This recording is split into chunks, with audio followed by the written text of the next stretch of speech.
Assalamualaikum warahmatullahi wabarakatuh.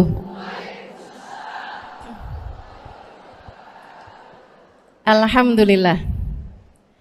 Wassalatu wassalamu ala Rasulillah Muhammad ibn Abdillah wa ala alihi wa sahbihi wa man walah. Subhanaka la ilma lana illa ma 'allamtana innaka antal alimul hakim. Rabbi shrah li sadri wa yassir li amri wahlul 'uqdatan min lisani yafqahu qawli. Amma ba'du. Alhamdulillah, ibu-ibu sekalian saya muliakan, hadiah indah di mana Allah mengizinkan kepada kita untuk menghadapnya. Bukan main. Siapa kita ini sampai diizinkan Allah untuk bolak-balik menghadap kepada Allah Subhanahu wa taala dalam salat-salat kita. Saya pernah dengar dari para guru-guru kami, guru-guru saya. Mereka mengatakan di saat orang salat, di saat kamu salat, di saat saya salat, bukan hanya karena saya mau sholat, kamu mau sholat, akan tetapi karena kamu dianggap mulia di mata Allah, sehingga Allah izinkan dirimu untuk menghadap padanya. Ketika saya sholat, bukan hanya karena saya mau sholat, akan tetapi karena saya punya nilai di mata Allah, sehingga Allah izinkan kepada saya untuk menghadap padanya.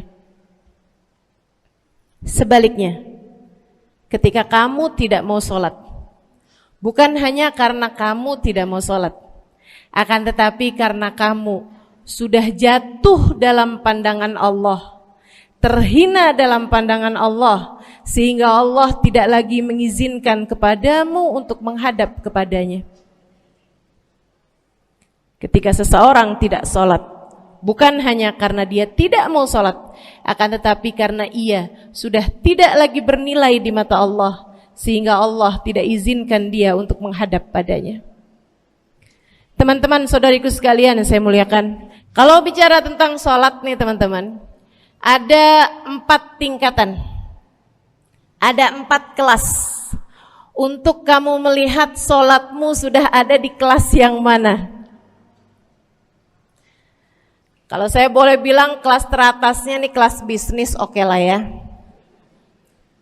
Kelas bawahnya lagi kelas atasnya kelas eksklusif ya, kelas eksekutif. Terus bawahnya lagi kelas bisnis, bawahnya lagi kelas, tapi ada 4 kelas, bawahnya lagi kelas gerbong. Nggak naik dalam kereta nih ya. Kelas yang paling bawah kita bahas nih, kelas gerbong nih. Kayaknya naik di atasnya nih ya, gerbongnya. Teman-teman sekalian, orang yang di saat mengerjakan sholat, dia kerjakan juga, tapi merasanya sebagai beban. Ya ampun, udah maghrib aja, baru juga asar. Ya ampun, males banget dah. Ini gak ada rusuh nih, kita kan lagi jalan-jalan nih, kita kan lagi belanja nih di Tanah Abang. Itu jamaah aja gimana sholatnya. Nah ini orang-orang yang menganggap sholatnya sebagai beban, malas kalau disuruh sholat, terutamanya subuh. Terutamanya sholat subuh. Ini Allah ceritakan orang-orang yang seperti ini adalah kelompoknya orang munafik, naudzubillah. Alladzina idza qamu ila sholati qamu kusala. Orang-orang yang kalau disuruh sholat bangun juga sih, tapi malas banget. Setan nih nemenin dia, kayak naroin batu di atas kepalanya, bikin dia berat mau ngerjain sholat. Kalau lagi tidur, ngipas-ngipasin matanya, bobo aja lagi. 5 menit lagi, 5 menit lagi. Bangun-bangun udah siang. Pernah terjadi padamu?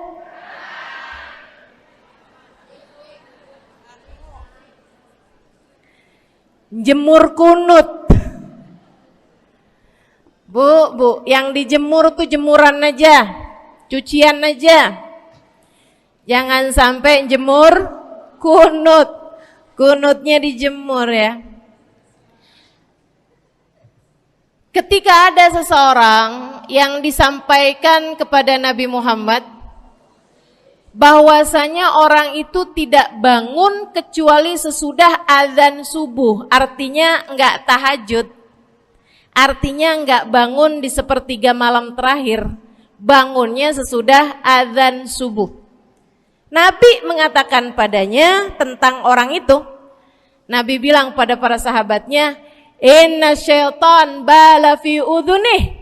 Itu adalah orang yang telinganya dikencingin sama setan. Pada pernah dikencingin setan? Kalau bangunnya habis adzan tuh dikencingin setan. Kalau bangunnya udah terbit matahari dikencingin siapa kira-kira? Insyaallah. Teman-teman saudariku sekalian yang saya muliakan, alladzina idza qamu ila sholati qamu kusala, malas bener kalau diajakin sholat, sampai sebagian sholatnya dikerjakan keluar dari waktunya. Yang seperti ini masuk dalam firman Allah Subhanahu wa taala, a'udzubillahi minasyaitonir rajim, fawailul lil musallin alladzina an salatihim sahun. Fawailul lil musallin alladzina hum an salatihim sahun. Celaka orang-orang yang salat. Kenapa kok orang salat celaka ya Allah? Sebab mereka an salatihim sahun, melalaikan salat mereka.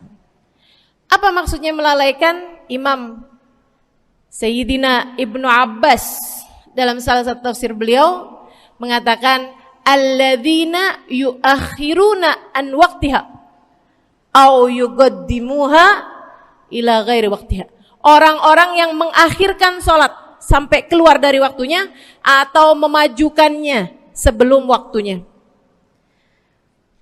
Mau pergi ke Tanah Abang nih, jam 11. Ntar kita ribet nih urusan sholat duhur. Dah sholatin sekarang aja. Ini orang-orang yang fawailul lil musallin. Bu, sesibuk apapun dirimu, jangan pernah ninggal sholat. Bu, lagi ngerjain perkara penting apapun kamu, jangan pernah mengakhirkan sholat. Jangan pernah mengeluarkan sholat dari waktunya. Kenapa gitu? Karena bu, sholat itu urusanmu sama Allah. Gak ada yang lebih penting daripada itu. Gak ada yang lebih penting daripada itu. Siapa yang mementingkan Allah, dia bakal dipentingin sama Allah. Siapa yang meremehkan salatnya, berarti dia telah meremehkan Allah. Siapa yang meremehkan Allah, dia akan diremehkan oleh Allah. Na'udzubillah min dzalik. Buat adik-adik jomblo, jangan pernah mau kawin sama orang yang gak sholat. Biarpun kamu udah nunggu cukup lama, kalau ada yang lamar kamu dan dia gak sholat, jangan mau bu. Dek, ibu-ibu juga, kalau ada yang janda di sini,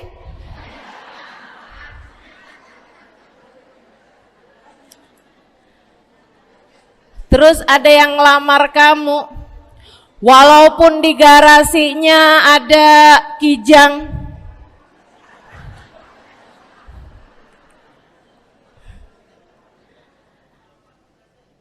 ada bebek, motor maksudnya ya, datang melamar kamu, jangan terima. Orang yang gak sholat, kamu jangan mau jadi istrinya. Kenapa? Saya kasih tahu ya, Allah aja dia tinggalin, apalagi kamu.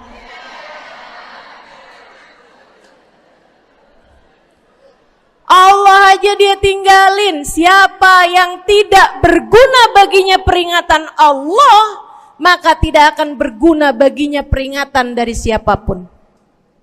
Tapi dia mencintai saya, Ustazah. Dia mencintai saya cinta mati katanya. Sekarang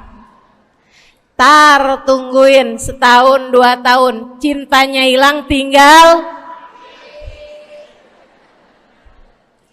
matinya. Tapi dia mencintai saya luar biasa, Ustazah. Dia tak sanggup hidup tanpa saya.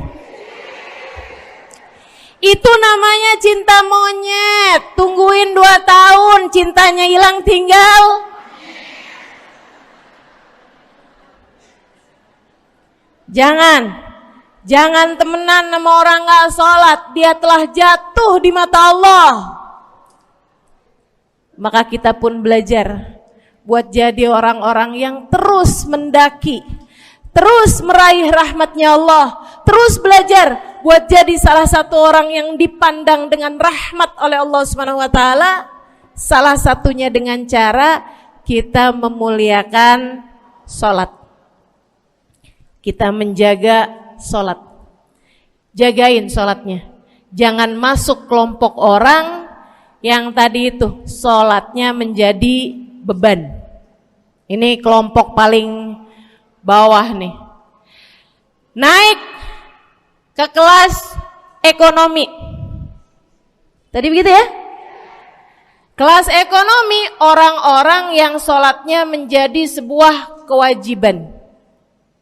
Dia kerjain, dia tahu itu wajib, dia gak akan tinggalin. Tapi sama halnya dengan kewajiban-kewajiban yang lain. Kita nih kalau mikirnya kewajiban, Bu, kalau nggak diwajibin lagi seneng. Betul nggak? Masih ada kayak beratnya gitu ngerjain sholat. Orang yang sholatnya dianggap sebagai kewajiban. Kayak anak-anak sekolah tuh, wajib pakai seragam, wajib ngerjain PR. Kalau 1 hari, besok enggak wajib pakai seragam. Ada enggak ya pakai seragam? Enggak ada. Enggak ada. Enggak ada yang besoknya dipakai seragam. Terus tanyain, kenapa kamu tetap pakai seragam? Abisnya saya suka sama seragamnya. Enggak ada. Karena mereka menganggap pakai seragamnya adalah kewajiban. Sekolahnya sebagai kewajiban. Jadi giliran besok libur anak-anak, hore gitu. Ada orang-orang yang sholatnya dianggap sebagai kewajiban. Nggak ada yang nambah kalau kewajiban tuh. Sholat sunnah boro-boro. Sholat wajib aja kalau bisa dibikin sesingkat mungkin akan dilaksanakan dengan cara yang sesingkat-singkatnya.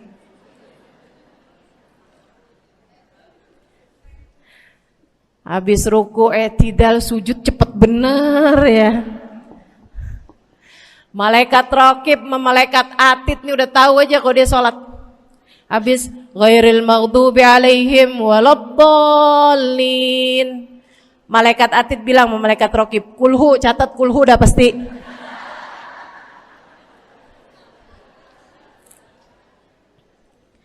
Kulhu aja gak kelar-kelar. Teman-teman saudariku sekalian yang saya muliakan, sholatnya dianggap sebagai sebuah kewajiban. Nggak nambah dengan sunnah, namanya wajib. Kita naik lagi insya Allah. Sholatnya kita naikkan. Dari yang kewajiban, kita naik menjadi kelas bisnis, sholatnya sebagai sebuah kebutuhan. Bu, mudah-mudahan nih ibu-ibu, teman-teman semuanya yang sedang menyimak kajian pada hari ini, saya doakan, karena saya berharap saya pun juga didoakan agar menjadi salah satu orang yang sudah berada dalam tingkatan ini. Sholat kita tahu adalah kebutuhan kita. Sama kayak kebutuhan makan, Bu. Ibu kenyang nggak kalau makan nasi doang 2 piring? Kenyang. Siapa yang bilang nggak kenyang? Kalau kamu makan nasi doang sepiring, kenyang apa nggak kenyang? Kenyang. Akan tetapi pasti ibu-ibu mau nambah dah. Nambah apaan? Lauk. Nambah lauknya. Ada ikan asin, ada sayur asem. Langsung pada lapar nih. Ada sambal. Masya Allah, ada tempe goreng. Udah Bu ya, tetangga lewat kagak nyadar. Masya Allah. Teman-teman sekalian, kita nambah, bahkan udah kenyang pun kita masih cari lagi tambahan. Makanan apa nih yang bisa kita makan? Karena kita tahu makan adalah sebuah kebutuhan kita. Kita perlu sama makan. Kita butuh sama makan. Maka demikian pula dengan orang-orang yang sholatnya sudah dia tahu adalah sebagai sebuah kebutuhan. Cukup sih duhur 4 rakaat, dia nambah. Ada qobliyahnya, ada ba'diyahnya. Jam-jam 9 pagi nggak ada sholat wajib sih, tapi pengen ngemil, ya Bu ya, dengan cara kerjain sholat duha.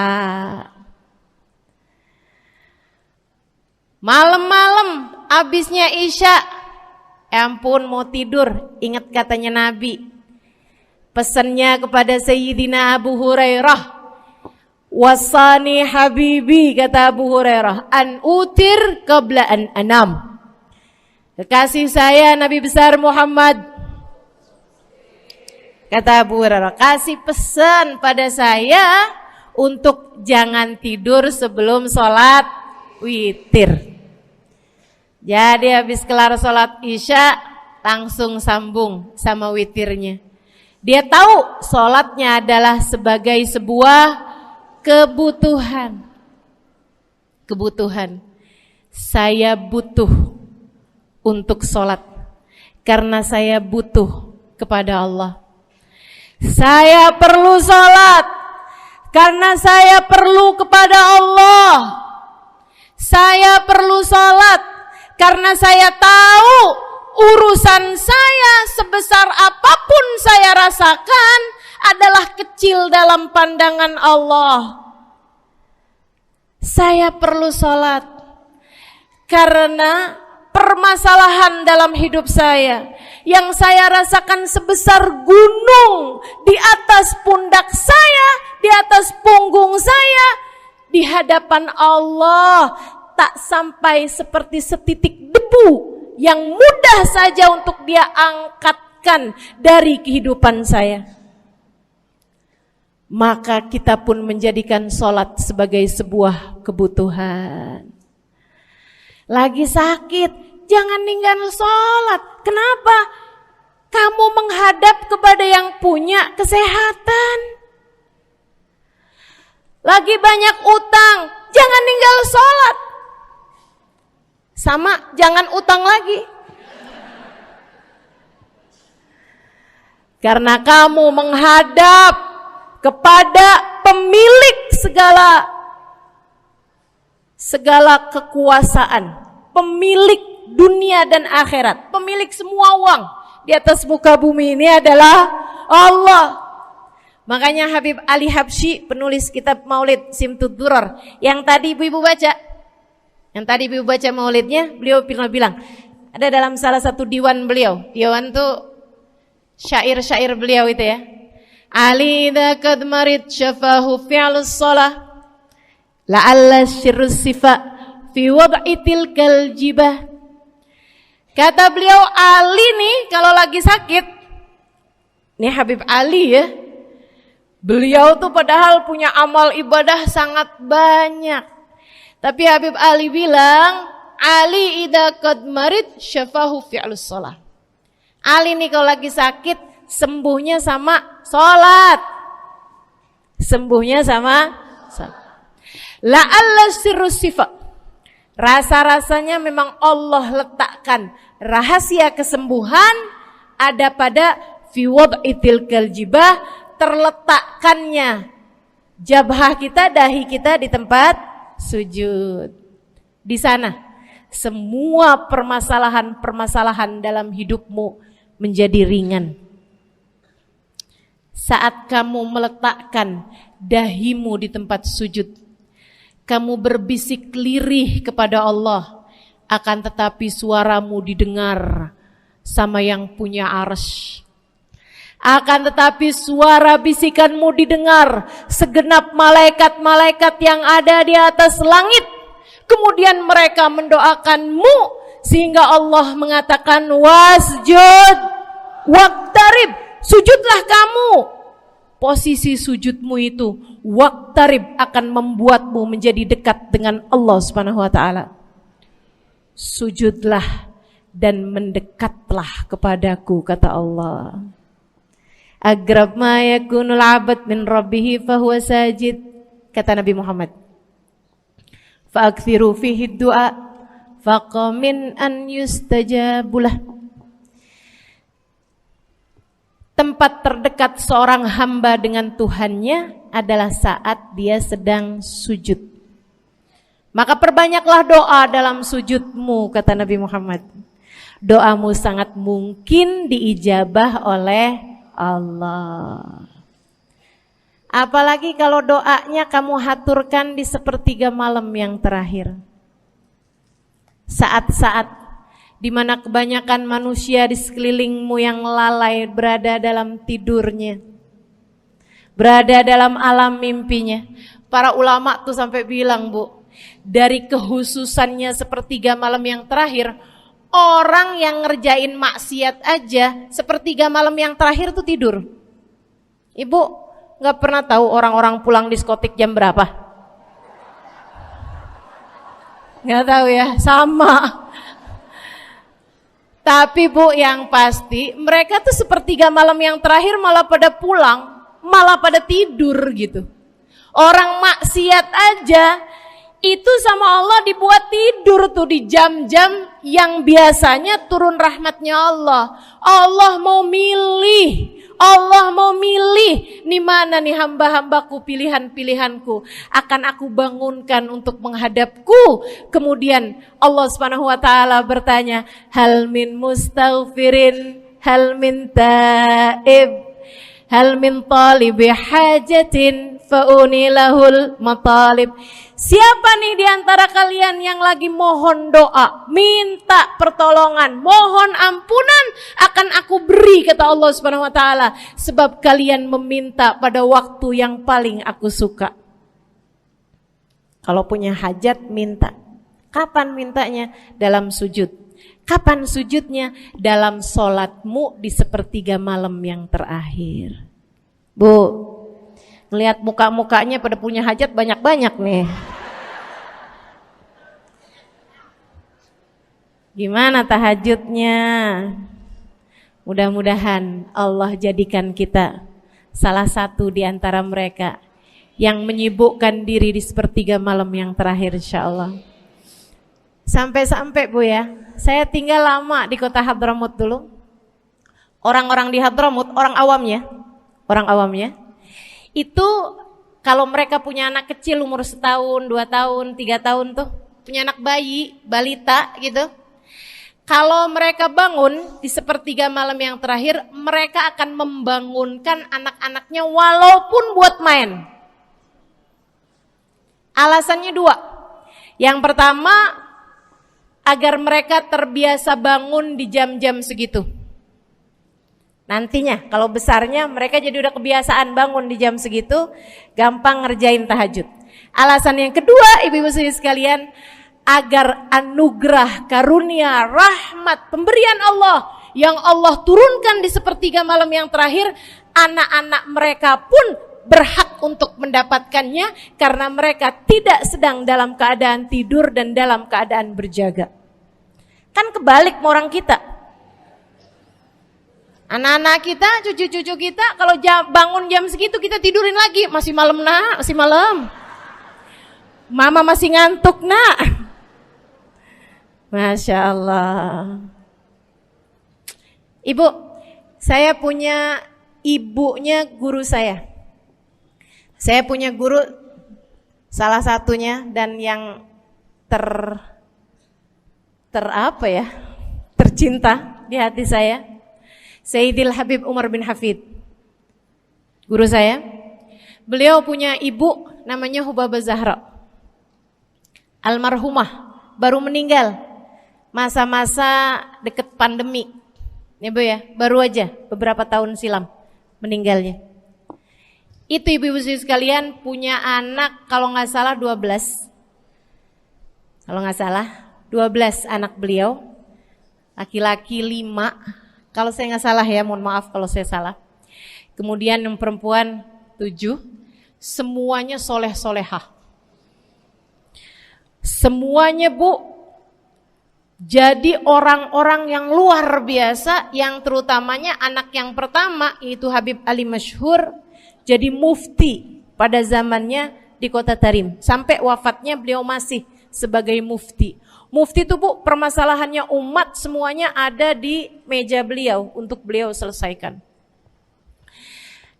Anak yang laki-laki yang paling kecil, Al Habib Umar bin Hafid, menjadi kita tahu semuanya ya, orang soleh, ulama, waliullah. Ibu-ibu sekalian, kita mau tahu nih, anak-anak soleh-solehah semacam itu ibunya kayak gimana gitu. Karena Bu, mohon maaf. Walaupun memang Nabi Nuh, nabinya udah soleh, anaknya gak soleh. Kan begitu ya? Ada juga sih, tapi secara mayoritasnya Bu, buah jatuhnya tak jauh dari emaknya begitu, anaknya kurang lebih begitu. Anaknya begitu, emaknya biar kita gak lihat, kita udah bisa ngebayangin kayak apa orangnya.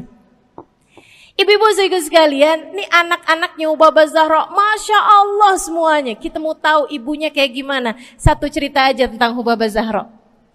Ibu-ibu sekalian, anaknya cerita, Hubabah Zahra, Umi, anak perempuannya, dia bilang seumur hidupnya gak pernah ninggal tahajud. Bu,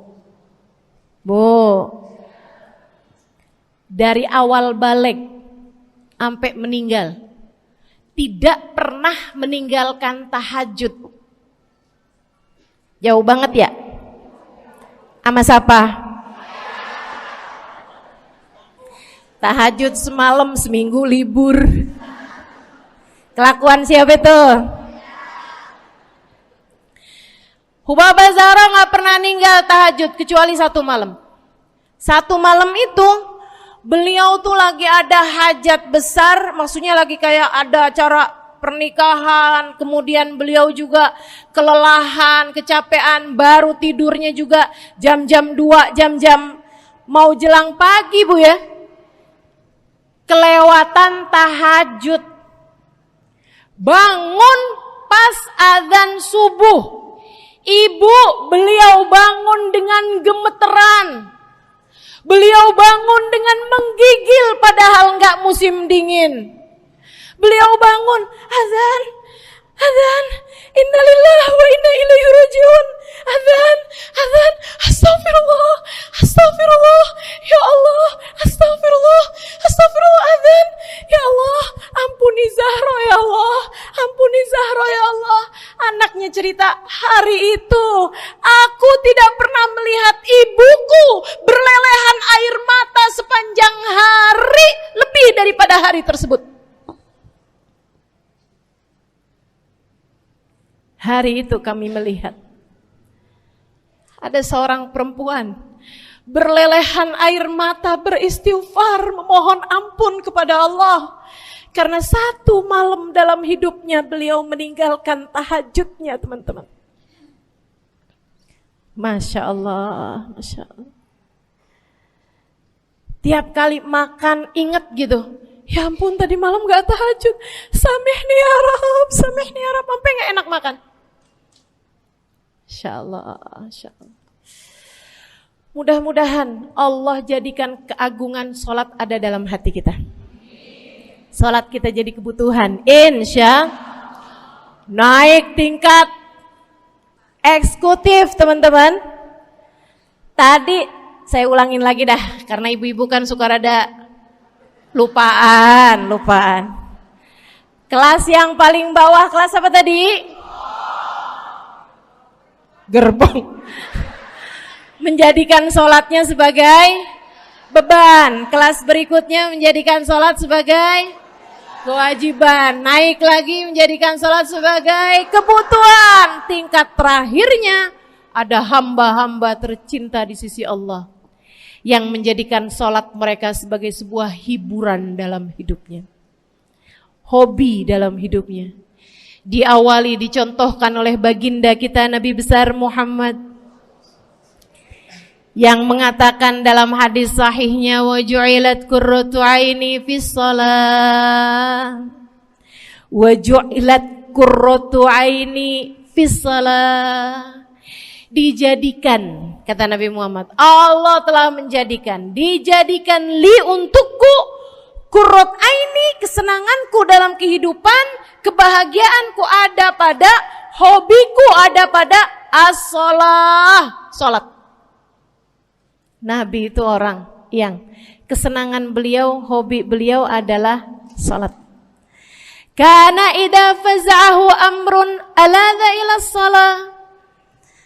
Kata para sahabat meriwayatkan, Nabi kalau lagi dengar kabar-kabar yang gak enak segera menuju kepada salat.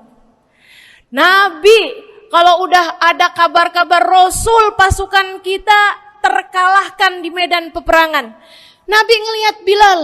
Kemudian Nabi Muhammad nanya, udah dekat waktu sholat Bilal? Sebentar lagi Rasul, arihni bihaya Bilal, arihni bihaya Bilal. Yuk Bilal, sampaikan diri saya Bilal, tolong hibur diri saya Bilal. Segera azan dan kita akan sholat bersama-sama wahai Bilal. Kesenangan beliau, hobi beliau dalam sholat, dalam hidup adalah sholat. Teman-teman saya sekalian, bukan hanya Nabi Muhammad, tapi para sahabat-sahabat Nabi Muhammad, tapi para tabi'in, para tabi'in. Saudaraku sekalian saya muliakan, Sayyidina Umar bin Khattab alaihi ridwanullah, kana idza ja'ahu hal, apabila beliau dalam keadaan hatinya lagi khusyuk, hatinya lagi nyambung banget sama Allah Subhanahu wa taala, kalau mau salat sunnah manggil orang. Beliau sholat dalam masjid, ada orang mau sholat sunnah, ada orang lagi baca Quran dipanggil sama beliau. Kamu saya bayar ya, kamu duduk sebelah sini saya nih, baca Qurannya deketan saya sini, kamu saya bayar. Buat apaan wahai Sayyidina Umar? Buat negur saya, ngingetin saya lagi sholat nih. Oh gak usah dibayar Tuan. Yaudah kalau gitu kamu duduknya sebelah sini ya. Tugas saya apa Tuan? Kalau kamu lihat saya sholat berdirinya kelamaan, ingetin saya buat ruku. Kalau kamu lihat ruku saya kelamaan gak bangun-bangun, ingetin saya buat bangun. Kalau kamu lihat sujud saya kelamaan, ingetin saya buat duduk. Karena saya sekarang ini kalau lagi berdiri baca Al-Quran lupa buat ruku. Dari nikmatnya bacaan Quran beliau. Baik Tuhan, sholat, baca Fatihah, habis itu baca Quran, surat Al-Quran, dapat selesai satu, kok masih enak, baca lagi, masih enak lagi, baca lagi, yang sebelah beneran nih gak ruku-ruku. Beliau berdiri kemudian bilang, Tuan ruku, gak kedengeran. Beliau berdiri deketin telinganya, Tuan ruku, belum kedengeran juga, ruku, Allahu Akbar. Sayyidina Umar bin Khattab. Tabi'in, Sayyidina Ali Zainal Abidin. Pernah lagi sholat, rumahnya kebakaran, teman-teman. Sholat sunnah di waktu malam, rumahnya kebakaran. Orang-orang pada teriak-teriak, Tuhan harik, nar, ya ibn binti Rasulillah, wahai anak dari cucunya Nabi Muhammad. Tuhan, ada api di sekitarmu. Tuhan, kebakaran. Tuhan, kebakaran. Allahu Akbar. Sami Allahu liman hamidah. Enggak lihat apa-apa. Habis selesai sholat baru lihat, kebakaran nih rupanya. Orang-orang pada bilang, kami sudah mengingatkanmu Tuhan. Apa jawab beliau? Al-hadni an-narul kubro. Di depan saya ada api yang jauh lebih besar, api neraka. Saya nggak lihat api sekecil ini. Masya Allah. Saudara sekalian yang saya muliakan, para ulama Allah Subhanahu Wa Taala. Terakhir saya mau ceritakan Sayyidil Habib Abu Bakar As-Sakran, penulis Wirid Sakran. Kalau teman-teman pernah tahu, beliau saudara sekalian saya muliakan dapat julukan As-Sakran, orang yang mabuk. Karena mabuk kepada Allah Subhanahu Wa Taala. Beliau pernah satu waktu kena penyakit di punggungnya. Beliau kemudian tanya sama dokter, kata dokter, wah ini nih penyakit mesti diangkat, mesti dioperasi. Ya udahlah, operasiin saya. Disuguhin 1 gelas khamr di waktu yang telah ditetapkan untuk jadi waktu operasi. Apa ini? Khamr, minuman keras. Zaman itu belum ada obat bius. Dia bilang, ini buat apa? Khamr ini Tuhan, minuman keras ya, agar engkau nggak sadar. Jadi enak gitu kita ngoperasinya. Dia bilang, saya mau dengan kesehatan saya kepengen ngerjain taat kepada Allah. Saya nggak mau.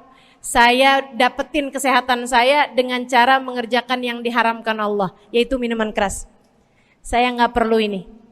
Waduh, kalau gitu nggak bisa dioperasi Tuhan. Kenapa soalnya? Ya nanti kan kesakitan, nanti susah operasinya gitu. Oh gampang. Kalau kalian pengen bikin saya nggak sadar, nggak perlu minuman keras. Terus gimana? Operasikan kalau saya sedang sholat. Maka mulailah dokter-dokter udah pada siap. Beliau lagi sholat sunnah ya Bu ya. Allahu Akbar gitu. Mulai dokter buka baju belakangnya. Mulai Bu digunting kulitnya, digergaji tulangnya. Beliau Bu mukanya meringis saja enggak. Beliau ruku, dokternya ikutan nungging. Beliau sujud, dokternya ikutan menunduk juga. Beliau sholat nikmat banget. Sampai beliau selesai dari sholat, beliau nanya sama dokter-dokternya, kenapa gak nurut tadi tuh waktu saya sholat mestinya operasi. Kata dokter, udah selesai Bib dari tadi. Masya Allah. Radiyallahu ta'ala anhum wardahum. Ini bukan kelas-kelas kita, saya cuma ceritain aja sama ibu-ibu. Bukan berarti ibu-ibu nanti pas waktu sakit bilang sama dokter-dokter gak usah dibius. Beda hati Bu, beda hati.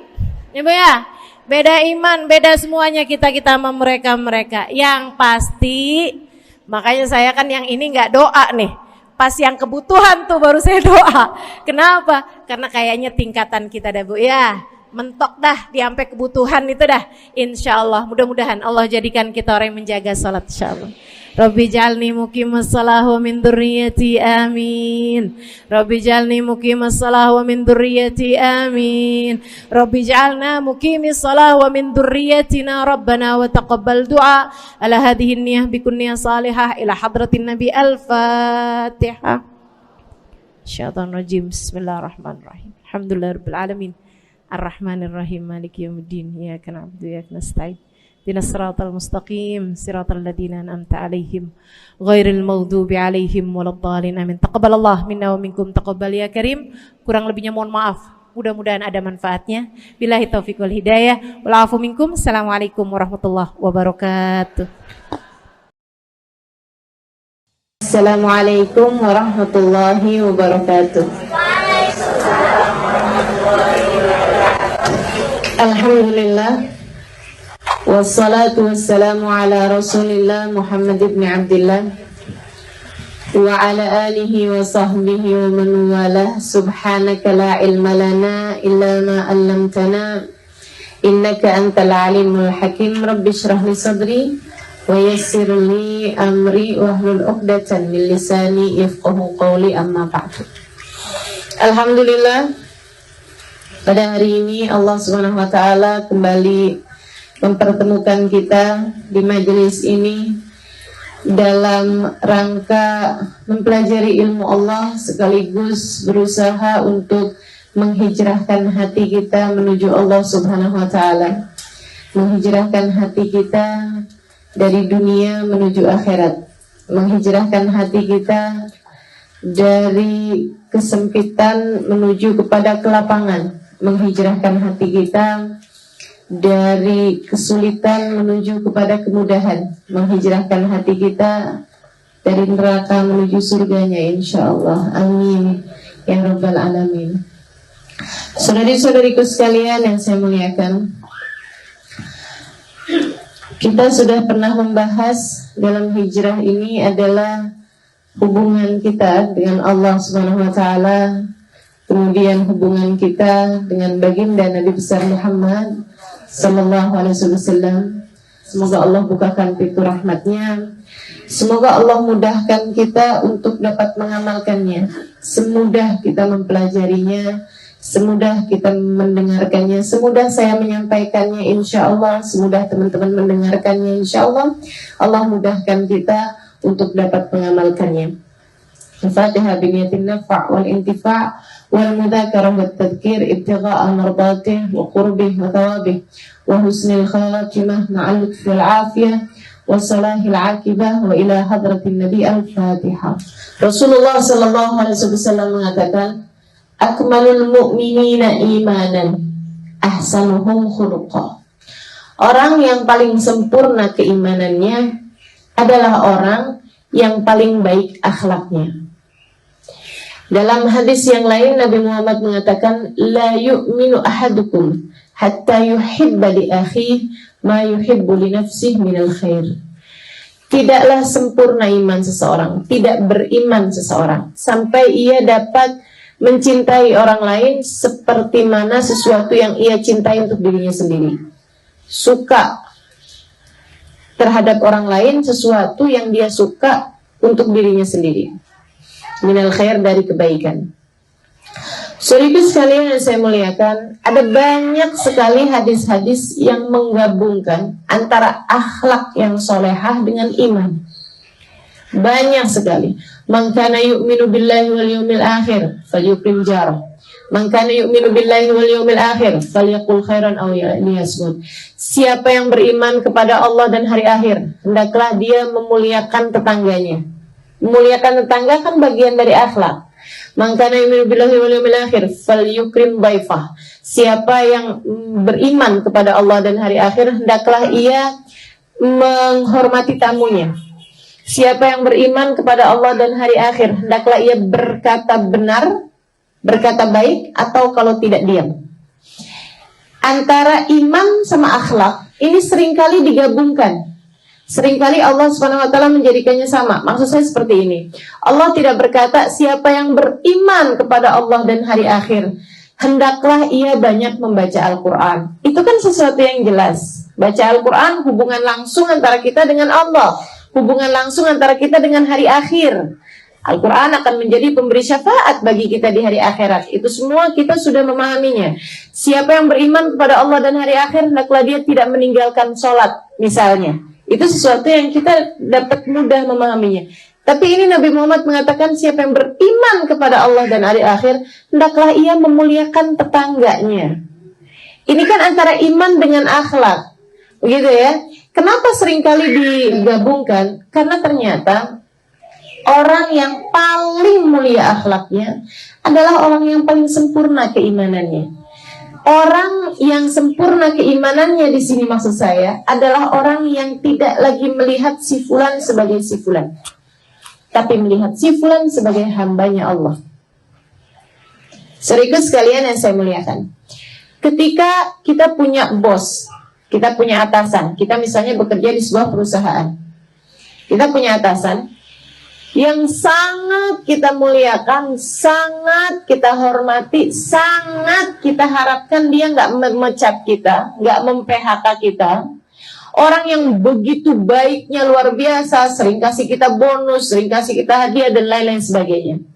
Satu hari misalnya, dia kemudian bilang sama kita, saya akan kirimkan sama kamu utusan saya, atau anak saya atau siapapun untuk untuk kamu beri dia sesuatu, misalnya gitu ya, untuk ngobrolin masalah apa misalnya atau apapun. Ketika dia datang, kita tidak melihat dia sebagai si fulan itu. Mau anaknya kecil kek, ternyata yang dikirim adalah orang anak kecil misalnya gitu ya. Atau misalnya orang yang dikirim itu orang yang cacat misalnya, atau yang dikirim itu orang yang seperti apapun, kita ngadepin dia nggak sama dengan ketika kita ngadepin, mohon maaf nih, ceritanya yang dikirimin rada-rada budak misalnya. Kita kalau ngadepin orang budak kan suka rada naik darah. Kan gitu ya, kita ngomong gini, apa? Maksud saya begini loh, apa? Misalnya gitu kan naik darah tuh. Tapi ketika kita ingat bahwa ini adalah utusan dari bos saya, ini adalah orang yang nanti akan menyampaikan kepada bos kita apa yang kita sampaikan, bagaimana perlakuan kita kepadanya, sehingga nanti akan bermasalah bukan sama dianya, tapi masalah sama bosnya. Kita akan lebih berakhlak kepada dia, bukan begitu? Kita akan muliakan dia, budak-budak, tapi kita bilang, maksud saya seperti ini. Gimana kalau saya tulis aja misalnya? Atau ada cara-cara yang manis kita akan perbuat kepada orang tersebut, bukan karena kita lihat dianya, tapi karena kita lihat yang mengutusnya. Saudariku sekalian yang saya muliakan, ada banyak hamba-hamba Allah SWT berakhlak begitu mulianya, karena mereka tidak melihat kepada orang yang dia berakhlak dengannya. Akan tetapi dia melihat kepada siapakah Tuhan mereka semuanya. Kita berbuat sama mereka sebagai pergaulan kita kepada Allah SWT. Kita berhubungan dengan mereka sebagai hubungan kita dengan Allah SWT, karena mereka adalah hamba-hambanya Allah. Saudaraku sekalian, mereka adalah orang-orang dengan akhlak-akhlak yang luar biasa. Mari kita contoh. Baginda kita Nabi besar Muhammad SAW, manusia yang paling mengajarkan kepada kita akhlakul karimah, manusia yang paling mengajarkan kita budi pekerti paling luhur, maha luhur, paling indah, luar biasa. Sampai Allah berkata tentangnya, wa innaka la'ala khuluqin adzim. Akhlaknya kepada manusia begitu indah karena beliau melihat manusia sebagai hamba-hambanya Allah. Dan beliau adalah seorang yang diutus Allah SWT untuk menyampaikan agama. Beliaunya merupakan perwakilan Allah, dan beliau melihat hamba-hambanya ini sebagai hamba-hambanya Allah SWT. Beliau lihat manusia yang ada di sekelilingnya hamba-hambanya Allah. Sampai-sampai Nabi Muhammad SAW tidak pernah terdengar memaki orang, tidak pernah terdengar seumur hidupnya mencaci orang, tidak pernah terdengar seumur hidupnya berkata kasar tentang orang lain. Bukan hanya kepada orang, bahkan ma'aban Nabi ta'aman qat, Nabi tidak pernah mencela bahkan makanan sekalipun. Ini ishtahu akalah wa in karihahu taraka. Bayangkan ini, bayangkan seseorang yang sepanjang hidupnya tidak mengerti cara mencaci, sepanjang hidupnya dia tidak pernah memaki, sepanjang hidupnya dia tidak pernah berkata kasar kepada orang lain, memarahi orang lain, nggak pernah sama sekali alaihi salatu wassalam. Bahkan beliau tidak pernah mencaci makanan. Kalau beliau suka beliau akan makan, kalau beliau tidak suka beliau hanya tidak makan, begitu aja. Tidak terlihat bahkan dari raut wajahnya seperti beliau tidak suka gitu. Nggak ada ceritanya. Nabi disuguhkan yang ada bawang-bawang mentahnya, Nabi nggak makan, gitu aja. Nggak dicaci maki habis-habisan, ini makanan bikin mulut bau nih, kenapa disuguhin sama saya begini segala macam, nggak ada. Tidak akan pernah terdengar yang seperti itu. Alaihi salatu wassalam. Indah luar biasa. Indah luar biasa. Karena beliau sangat merasakan bahwasanya perlakuannya kepada setiap orang adalah perlakuannya kepada Allah. Adalah perlakuannya kepada Allah. Berhenti di sebuah pohon, di dekat sebuah pohon, beliau beristirahat tidur. Di situ sahabatnya melihat Nabi Muhammad tidur lelap di bawah pohon. Mereka semua kemudian menjauh karena khawatir mengganggu tidur Nabi Muhammad SAW. Datang musuh Allah yang namanya Da'tun. Dia ambil pedangnya Nabi yang memang tergeletak di situ. Dia buka pedang Nabi itu, dihadapkan kepada Nabi Muhammad SAW. Yahudi, penuh kebencian kepada Nabi. Pas di leher Nabi Muhammad SAW. Ya Muhammad. Nabi buka mata, pedang pas di lehernya. Manil ladzi yansuruk in qataltuka fi hadzal makan? Siapa yang bisa tolong kamu kalau kamu aku bunuh di tempat ini? Subhanallah, Nabi melihat pedang di situ, Nabi melihat Da'tur di situ, faham urusan bahwa ini adalah drama dengan sebuah skenario yang sutradaranya adalah Allah yang telah mengutusnya. Kan gitu. Ini kalau kita bisa pahamin ini nih dalam segala urusan, semua yang ada di atas muka bumi ini adalah pemeran-pemeran drama yang skenarionya telah ditulis oleh seorang sutradara, oleh satu sutradara namanya Allah. Mudabbir likulli syai', ma min syai'in fis samawati wal ard. Tidak ada segala sesuatu yang ada di atas ini la wa yusabbih bitasbih, kecuali semuanya mensucikan Allah, semuanya patuh, semuanya tunduk kepada Allah Subhanahu wa taala. Maka dia memahami itu. Da'thur tidak akan bisa menggerakkan pedangnya kecuali dengan izin Allah. Da'thur tidak ada kemudian pedangnya sampai di lehernya kecuali dengan izin Allah. Maka ketika Nabi kemudian ditanya seperti itu, tidak ada kepanikan, tidak ada ketakutan, tidak ada kekhawatiran. Ketika ditanya seperti itu, Nabi kemudian menjawab, siapa yang membunuh kamu wahai Muhammad? Allah. Subhanallah. Kata-kata itu kemudian membuat pedang Da'tur jatuh. Untuk mengajarkan kepada Da'tur, yang kamu gituin, dia paham bahwa dia berada dalam kehendak Allah. Tapi kamunya tidak Da'tur. Aku hendak mengajarkan kepadamu, kata Allah, bahwa segala sesuatunya tidak berada dalam kendalimu. Begitu dengar Allah, Da'turnya kemudian di luar kendalinya, pedangnya jatuh. Sebab kalau di kendalinya dia nggak mau pedangnya jatuh kan. Jaim banget dong, abis begitu kemudian jatuh pedangnya. Malu banget dong, sebenarnya gengsi kan. Subhanallah, Allah mau ngajarin, nih, sesuatunya nggak dalam kendalimu, hai Da'tur. Langsung jatuh pedangnya. Diambil balik sama Nabi Muhammad alaihissalam sebagai menjalankan perannya, menjalankan skenarionya, dihadapkan balik kepada Da'tur. Dan kamu Da'tur, siapa yang bisa tolong kamu kalau kamu aku bunuh di tempat ini? Nggak ada Muhammad, kecuali jika kamu mau memaafkanku. Da'tur melihat Nabi Muhammad sebagai seseorang bernama Muhammad. Dia tidak melihat Nabi Muhammad sebagai seorang hambanya Allah Subhanahu wa ta'ala yang menjalankan peran. Makanya Da'tur ketika ditanya siapa yang bisa tolong kamu, dia nggak jawab Allah Muhammad. Kan nggak gitu. Karena dia nggak ada Allah dalam hatinya.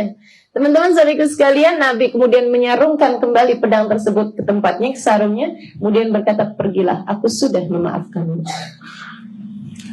Orang-orang yang menjadi begitu pemaaf, begitu mudah memaafkan kesalahan orang, tidak sibuk melihat si fulan sebagai si fulan, si faltan sebagai si faltan, bu ini, bu itu, bu ini, bu itu, mas ini, mas itu, abang ini, abang itu, ini, dia nggak lihat itu.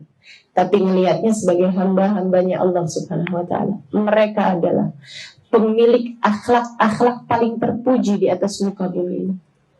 Mereka adalah hamba-hamba paling tercintanya Allah Subhanahu wa ta'ala di atas muka bumi ini. Berhubungan dengan siapapun sebagai hubungannya dengan Allah Subhanahu wa ta'ala. Saudaraku sekalian yang saya muliakan, ketika engkau menghijrahkan hatimu kepada Allah, mulailah belajar ini. Mulailah belajar bahwa setiap manusia yang ada di atas muka bumi ini adalah hamba-hambanya Allah. Tidak akan ada yang bisa memberikan bahaya kepadamu kecuali dengan izin Allah. Tidak ada yang bisa memberikan kemanfaatan kepadamu kecuali dengan izin Allah. Sehingga tidak ada kemudian kita menjadi begitu tawadhu kepada orang kaya karena kekayaannya. Kita tidak akan kemudian menghina orang miskin karena kemiskinannya. Karena kita paham, kaya miskin pengaturnya satu, hina mulia pengaturnya satu. Kita bahkan tidak kemudian menjadi sangat berlebih-lebihan kepada ahli taat kepada Allah Subhanahu wa taala, dan kita kemudian tidak menghinakan ahli maksiat pada Allah Subhanahu wa taala karena kita paham segala sesuatunya adalah milik Allah. Kita tidak akan kemudian melihat orang ahli maksiat ini, na'udzubillah min dzalik, ini neraka kangennya sama dia nih. Enggak begitu kemudiannya. Karena paham sekarang dia kerjain maksiat, akan begitu mudah bagi Allah untuk memberikan jalan taat jika Allah menghendakinya. Jika Allah menghendakinya. Dan ketika saya sekarang dimudahkan untuk mengerjakan taat pun begitu mudah bagi Allah jika hendak mencabut hidayah itu kembali. Sehingga kemudian menjadikan kita sebagai ahli maksiat seperti dia itu. Maka bagaimana mungkin saya mencaci sesuatu yang mungkin untuk menjadi saya di kala yang lain. Maka ketika kemudian melihat maksiatan, melihat orang berbuat maksiat, dia hanya akan berdoa, ya Allah, berikanlah hidayahmu kepadaku dan kepadanya. Ya Allah, jangan pernah cabut hidayah yang kau telah anugerahkan kepadaku, dan karuniakanlah hidayah tersebut kepadanya, ya Allah. Hamba-hamba yang berhubungan dengan Allah SWT ketika ia berhubungan dengan sesama manusia. Maka kemudian muamalahnya kepada Allah menjadikan dia bermuamalah yang baik kepada orang-orang yang Allah perintahkan dia untuk berbuat baik kepada orang tersebut. Misalnya, Allah secara khusus memerintahkan kepada kita untuk berbuat baik kepada semuanya. Tapi Allah bilang, anishkurli wali walidayk. Terima kasihlah kepadaku. Oh pasti ya Allah, bukankah segala sesuatunya engkau yang memberikan? Tapi kata Allah, wali walidayk. Terima kasih pula lah kepada orang tuamu. Dia kemudian, orang-orang yang akhlaknya terpuji, yang muamalahnya kepada setiap manusia adalah muamalahnya kepada Allah, dia akan berterima kasih kepada orang tuanya. Bukan atas apa yang dilakukan orang tuanya, tapi karena Allah memerintahkannya untuk berterima kasih kepada orang tuanya. Dia akan berusaha berbakti kepada orang tuanya, bukan karena siapa orang tuanya, bukan karena orang tuanya adalah orang yang memang telah begitu sayang kepada dia, adalah karena begini, karena begitu, bukan. Tapi karena Allah memerintahkan dia untuk berbakti kepada orang tuanya. Sehingga tidak ada bedanya bagi orang tersebut antara orang tuanya adalah orang taat yang luar biasa dengan orang tuanya adalah orang yang bagaimanapun keadaannya, karena ia tidak berbakti kepada orang tuanya karena orang tuanya, ia berbakti kepada orang tuanya karena Allah. Semoga bisa dipahami dengan mudah. Saudaraku sekalian, karena ini sangat penting. Dan ini yang sangat menjadikan kita orang-orang yang beriman kepada Allah berbeda dengan yang lain-lain. Segala kemuliaan akhlak yang kau lihat dalam diri siapapun, gitu ya, itu disebabkan karena ia memahami hal ini. Orang yang belum memahami hal ini hanya akan terjebak dengan perlakuan orang kepada dia. Dia berbuat baik sama orang lain karena orang tersebut berbuat baik pada dia.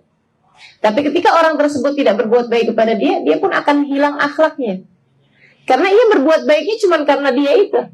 Tapi orang yang sudah berbuat baiknya karena Allah SWT melihat Allah dalam diri setiap hambanya, melihat Allah dalam diri setiap makhluknya. Orang ini akan kita lihat menjaga lisannya, menjaga pandangannya, menjaga hatinya, menjaga perilakunya. Karena ia tahu bahwa ia tidak bermuamalah dengan manusia, akan tetapi ia bermuamalah dengan Allah. Ia tahu bahwa ia tidak berhubungan dengan manusia, akan tetapi ia berhubungan dengan Allah. Saudariku sekalian yang saya muliakan, maka kita pun lihat juga hamba-hamba Nabi Muhammad seperti mana yang tadi saya sudah ceritakan. Dikasih Allah SWT.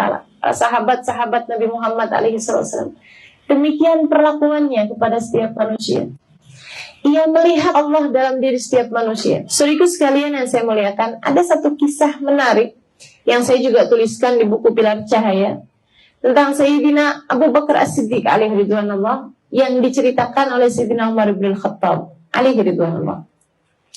Sayyidina Umar satu ketika dia ada lihat Sayyidina Abu Bakar ini setiap pagi hari habis beres-beres urusan masjid, habis beres-beresan urusan rumahnya, selalu pergi ke satu tempat yang cukup terpencil, yang cukup keluar dari daerah pemukiman Mekah, daerah pemukiman Madinah maksud saya.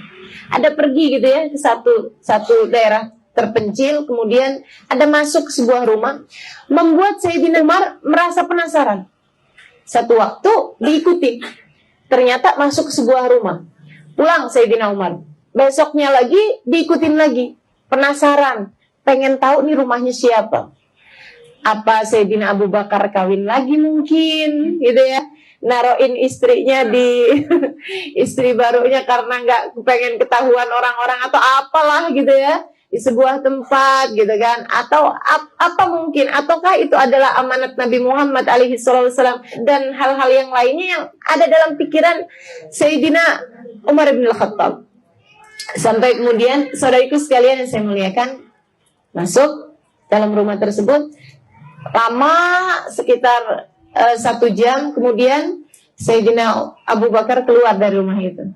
Begitu Sayyidina Abu Bakar keluar, sudah kira-kiranya cukup jauh, Sayyidina Umar balik masuk ke rumah tersebut. Pengen tahu. Rumah yang sangat miskin, Papa. Rumah yang sangat-sangat miskin sekali. Subhanallah. Habis itu kemudian beliau masuk, mendapati ada seorang perempuan tua, sangat tua, buta, dan sudah sangat lemah. Di sudut ruangan disamperin sama Sayyidina Umar bin Khattab. Bu, saya mau tanya sama ibu. Iya, katanya. Itu yang tadi laki-laki yang datang kemari, itu siapanya ibu? Barangkali gitu ya. Itu ternyata misalnya anak saya dari anak tiri saya misalnya begitu, atau apapun yang masih keluarga, entah itu ponakan, entah itu apa gitu. Katanya ibu tersebut, saya tidak tahu. Saya nggak tahu siapa dia. Hanya saja dari sejak waktu yang cukup lama, dia kemudian masuk ke rumah saya. Dan setiap hari dia bersihkan rumah saya, dia urusin saya, dia masakin buat saya. Untuk kemudian masakannya itu udah matang, dia kemudian suapin saya. Habis itu dia cucikan piringnya, dia kemudian pulang. Setiap hari dia kerjakan seperti itu untuk saya. Itu khalifahnya. Sayyidina Abu Bakar waktu itu menjabat sebagai khalifah. Khalifah itu di atasnya presiden. Kebayang, bisa begitu mulia akhlaknya. Karena dia tidak memperlakukan perempuan tersebut sebagai salah satu rakyatnya. Akan tetapi beliau memperlakukan perempuan tersebut sebagai hambanya Allah, yang dia diperintahkan untuk berbuat baik kepada setiap hamba-hambanya Allah SWT. Luar biasa benar. Saudariku sekalian yang saya muliakan, Sayyidina Abu Bakar, Sayyidina Umar bin Khattab alaihi ridwanullah, ketika ia kemudian menjabat sebagai khalifah pun demikian, karena melihat perilaku-perilaku agung yang dicontohkan Nabi, perilaku agung yang dicontohkan Sayyidina Abu Bakar, beliau pun kemudian mengikutinya.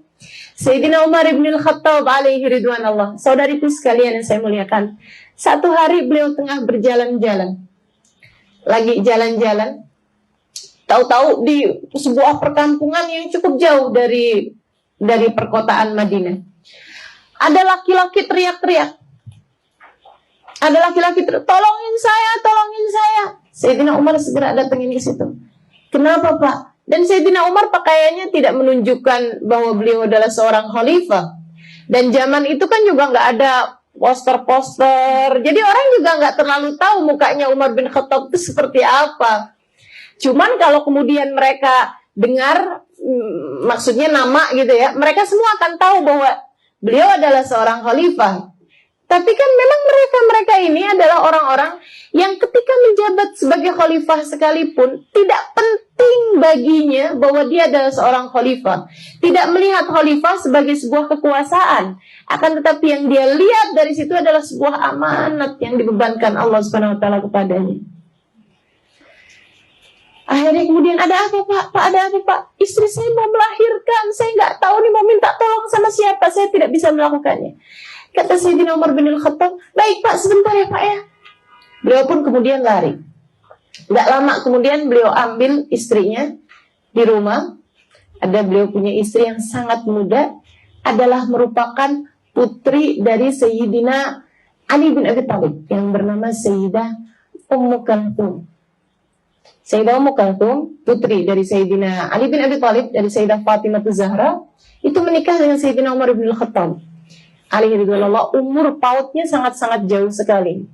Dan ini juga nih perhubungan yang terjadi di antara para sahabat-sahabat Nabi Muhammad SAW dengan ini menikahkan anaknya dengan si ini nikahkan anaknya dengan si ini. Itu adalah merupakan menunjukkan bahwa di antara mereka saling ada menghormati, saling ada cinta, saling ada kedekatan. Tidak seperti sebagian yang orang-orang sampaikan bahwa antara Sayyidina Ali bin Abi Thalib dengan Sayyidina Umar ada ketidakcocokan, apalagi ada permusuhan. Ini orang-orang yang tidak mengenal, paham bahwasanya mereka adalah pemilik keimanan sempurna karena mereka adalah orang-orang terdidik di bawah asuhan baginda kita Nabi besar Muhammad sallallahu alaihi wasallam. Teman-teman saudaraku sekalian yang saya muliakan, dia ambil kemudian istrinya yang adalah merupakan cucu Nabi Muhammad SAW. Sayyidina Umar kemudian bawa masuk istrinya itu, dibilang ada perempuan mau melahirkan, nggak ada bidannya, saya minta tolong kamu. Lebih wahai suamiku, lebih wahai Amirul Mukminin. Beliau kemudian masuk dan diurusin perempuan tersebut, cucu Nabi Muhammad SAW. Perempuan yang maksudnya di rumah tersebut tuh sangat-sangat sederhana, sangat-sangat miskin. Dia kemudian, istrinya ini Sayyidah Ummu Kalthum kemudian berkata kepada Sayyidina Umar bin Al-Khattab, wahai Umar, bagaimana jika engkau menjerangkan untukku air panas untuk bersih-bersih, untuk ini apa segala macam. Dikerjakan. Sayyidina Umar bikinin air panasnya. Suaminya kebawa panik dan dia nggak sempat nanya ini siapa nih yang bantuin. Ya Allah, subhanallah. Sampai habis selesai lahir bayinya, dibersihin bayi tersebut oleh Sayyidah Ummu Kalthum. Sampai jadi cakep, bersih bayinya, apa kotor-kotorannya di situ semuanya dibersihkan. Karena orang baru melahirkan kan nggak berdaya sama sekali. Habis semuanya bersih, semuanya cakep, spraynya diganti, ini itu apa segala macam, bayinya dikasihin. Kemudian begitu lahir juga minta deh suaminya untuk mengadani, mengkomati sebagaimana yang diperintahkan oleh Nabi Muhammad SAW. Bawa keluar, diadanin, dikomatin, kemudian habis selesai dibawa masuk lagi, dikasihkan kepada perempuan tersebut. Habis selesai semuanya rapi, mereka kemudian berpamitan dan nggak kepengen juga ngasih tahu gitu ya. Apalagi dengan tambahan nanti kalau ada pemilihan lagi saya begitu mau keluar dia baru tanya, terima kasih, saya nggak tahu apa yang harus saya perbuat kalau saja kalian tidak ada di rumah ini. Kalau boleh saya tahu namamu? Sayyidina Umar mengatakan, anak Umar bin Al-Khattab. Khalifahnya Umar bin Khattab yang itu. Umar bin Khattab yang khalifah. Dia bilang, iya betul. Dan ini istri saya, Ummu Kalthum binti Ali bin Abi Thalib, atau Ummu Kalthum bintu Fatimah bintu Nabi sallallahu alaihi wasallam. Ya Allah, luar biasa. Mengalir air mata haru. Gimana mungkin anaknya begitu lahir yang ngurusin adalah cucunya Nabi Muhammad sallallahu alaihi wasallam. Yang ngebidanin adalah khalifah, yang ngebidanin adalah cucu Nabi Muhammad, yang jerangin airnya khalifah. Kebayang luar biasa, subhanallah. Mereka tidak memperlakukan manusia sebagai si fulan si sultan. Mereka memperlakukannya sebagai hamba-hamba Allah Subhanahu wa taala. Mereka adalah orang-orang mulia di atas muka bumi ini karena mereka memuliakan setiap manusia. Orang mulia tampak dari kemampuannya memuliakan setiap orang. Dan orang hina tampak dari kemampuannya menghinakan setiap orang. Mau orangnya kayak apapun tinggi kedudukannya, kalau dia hanya menghina-hinakan bawahannya, dia adalah orang hina. Karena orang mulia melihat setiap orang sebagai hamba-hamba Allah Subhanahu wa ta'ala. Ketika ia memuliakan Allah, ia memuliakan semua hamba-hambanya. Jangankan orang yang biasa, sampai kepada, maksudnya jangankan kepada orang tuanya, kepada suaminya, kepada anak-anaknya yang memang mereka harus memuliakannya. Bahkan kepada orang non-muslim sekalipun, bahkan kepada ahli maksiat sekalipun, mereka memuliakannya. Kenapa? Karena melihatnya sebagai hamba-hambanya Allah Subhanahu wa ta'ala Jalla Jalaluhu wa ta'ala azamatu. Saudari sekalian yang saya muliakan, ini Sayyidina Abu Bakar, Sayyidina Umar. Saya sudah kasih contoh Nabi Muhammad, Sayyidina Abu Bakar, Sayyidina Umar. Terus ke bawah sampai di zaman sekarang ini. Hamba-hamba paling mulia di atas muka bumi ini, orang-orang paling kuat imannya, saya lihat adalah orang-orang yang memperlakukan setiap orang dengan penuh kasih sayang. Saya sekalian pernah baca buku Bidadari Bumi, bagaimana dari seorang ibu baru kenal mas saya bisa ngedoain saya kayak begitu tentang Hubabah Tiflah itu. Subhanallah, mereka memperlakukan orang bukan sebagai fulan atau falkan, memperlakukannya sebagai hambanya Allah. Hambanya Allah. Dia ingin menjadi seorang hamba yang dimuliakan Allah, maka ia pun memuliakan setiap hamba-hamba Allah Subhanahu wa ta'ala. Rahmatnya luar biasa besar. Ada seorang ulama terkemuka bernama Abdullah bin Umar Asy-Syatiri alaihi ridwanullah. Saya jumpa dengan anak-anak beliau. Saya jumpa dengan putra beliau yaitu Al-Habib Hasan Asy-Syatiri.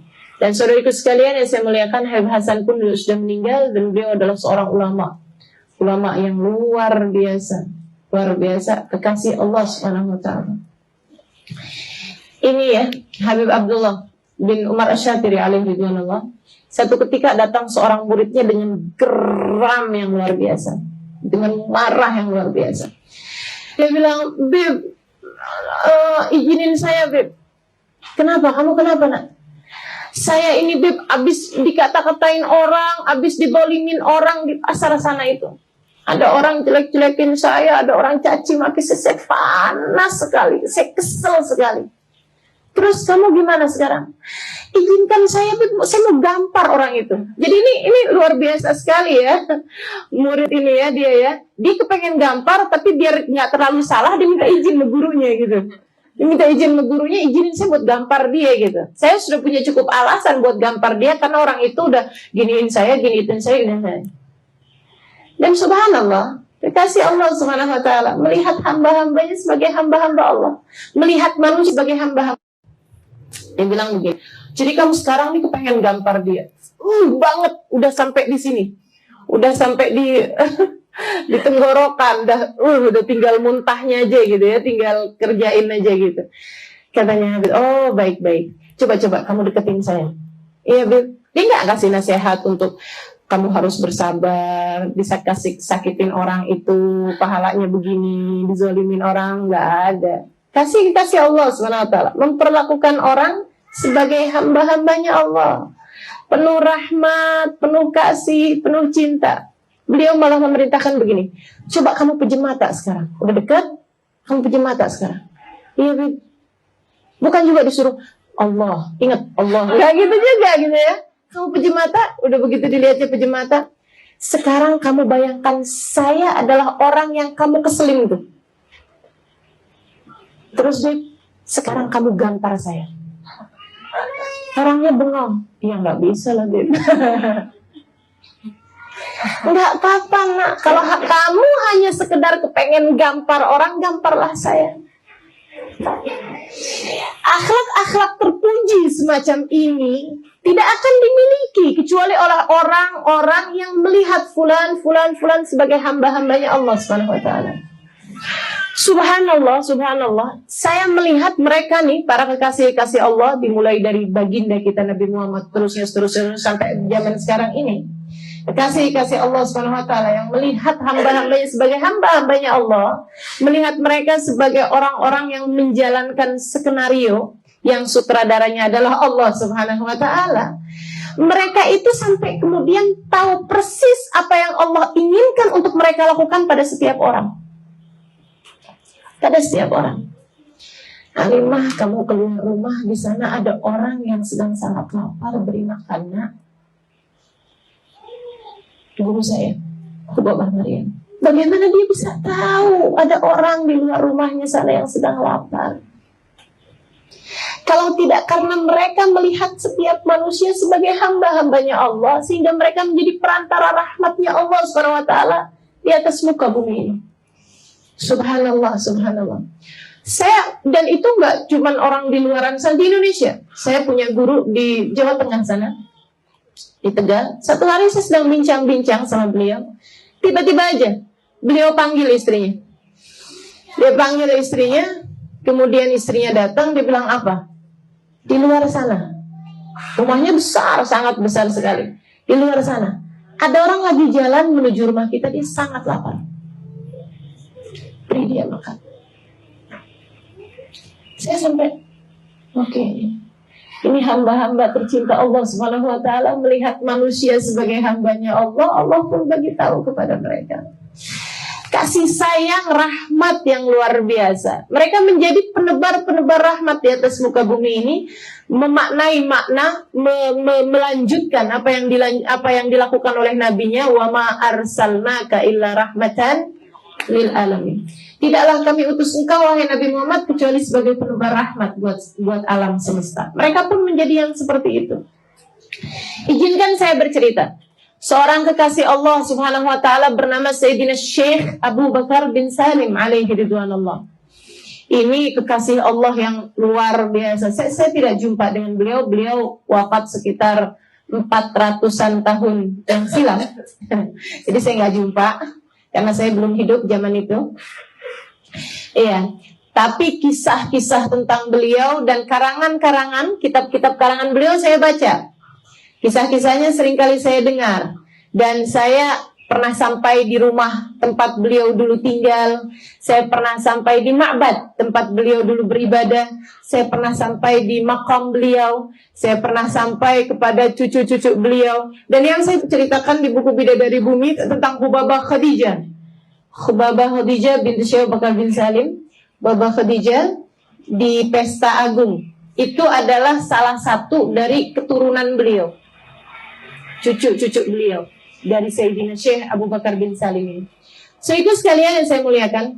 Ada kisah yang sangat indah sekali diceritakan tentang Sayyidina Syekh Abu Bakar bin Salim. Begini nih ceritanya. Ada seorang laki-laki yang menjadi ulama di Mekah. Ulama besar dia di Mekah, punya banyak murid, punya ini apa segala macam. Dan beliau itu juga berguru pada Sayyidina Syekh Bakar bin Salim. Begitu ya.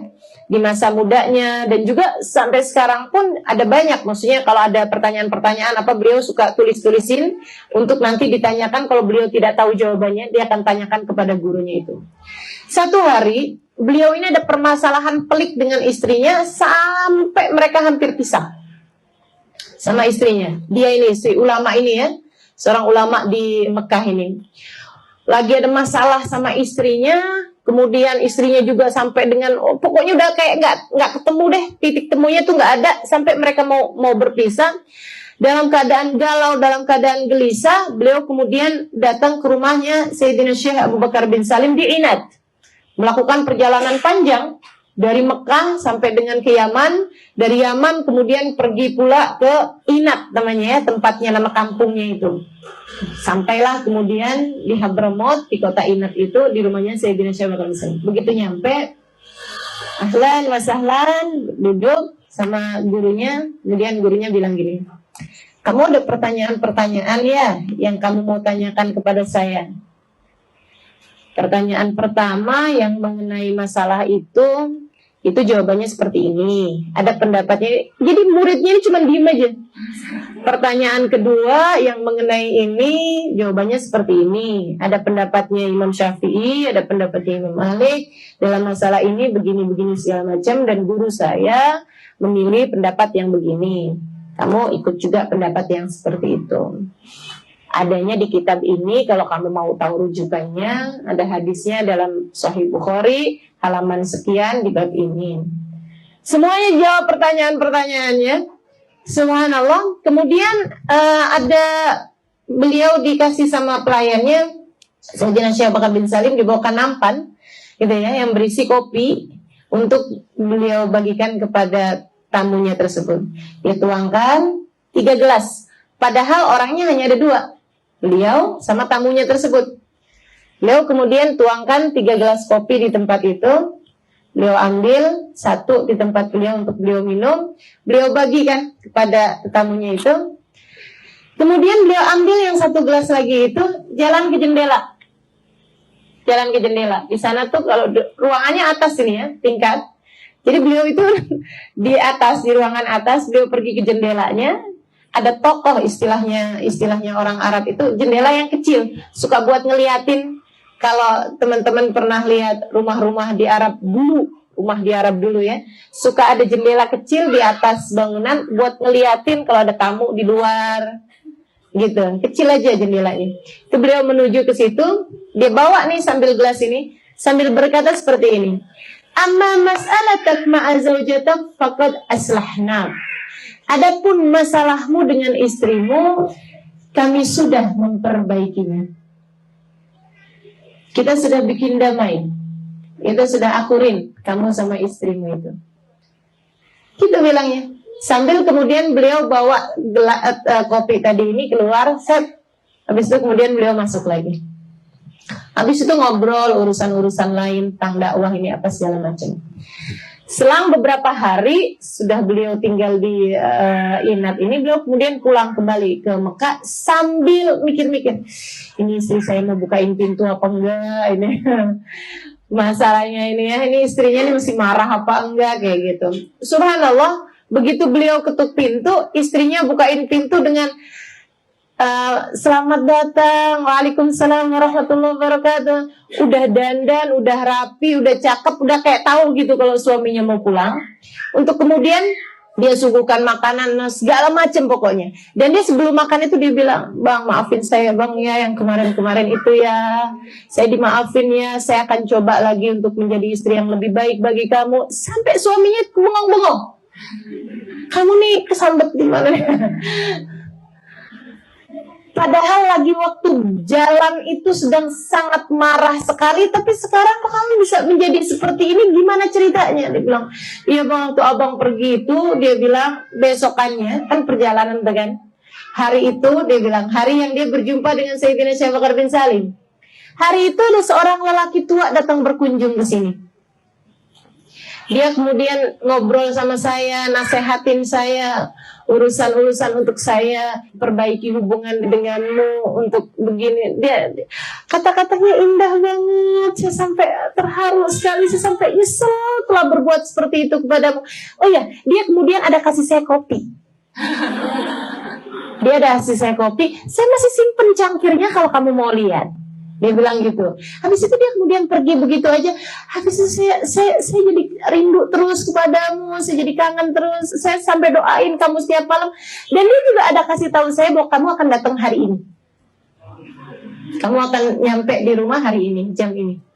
Jadi saya udah siap-siapin diri. Dia bilang gitu. Subhanallah.